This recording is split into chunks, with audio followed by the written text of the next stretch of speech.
fucking gas tanks farting? What the fuck? So it's been a long time since I've heard this noise, and it does indeed sound like the gas tank is farting. What it is you have vacuum still built up in the system, or it could be air as well sometimes, but this is mainly a vacuum concern. And with there being so much vacuum pulled on the actual tank itself, it's trying to pull air from a source that it cannot get it.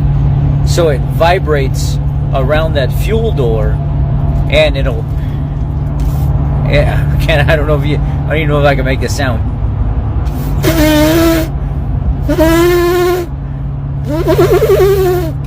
And it will vibrate around that fuel door. And if you take that white funnel that's stored in the trunk by the spare tire, some people move it to their glove box or something like that, and stick it inside that fuel door and release that vacuum, it'll all of a sudden just, almost like a relief, it's breathing. It'll let all that vacuum out and it'll quit doing it. The reason for that is when you shut the car off, there's still manifold vacuum present, and the purge valve is sticking open. That purge valve becomes faulty. Sometimes it sets like a P1450 code. Sometimes it won't set a code at all, but this is one of the signs that the actual purge valve is bad.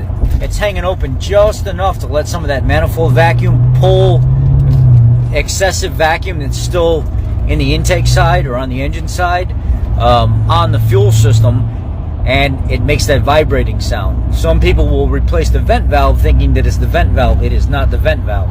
It's the purge valve. And on your vehicle, I have videos on YouTube of me replacing the purge valve on the 1.5 liter, 1.6 liter, and 2.0 liter EcoBoost engines, and other models as well, where this sound is present under manifold vacuum shutting the vehicle off, and purge valve getting hung open, and there not being a complete total seal at that fuel capless inlet. Now, it's very rare that this happens, but sometimes you can even hear it while you're driving because it's not sealing correctly and the purge valve is not closing correctly. That's what that sound is. Replace the purge valve. 99.9% of the time, that's your problem. Okay. Have a blessed night.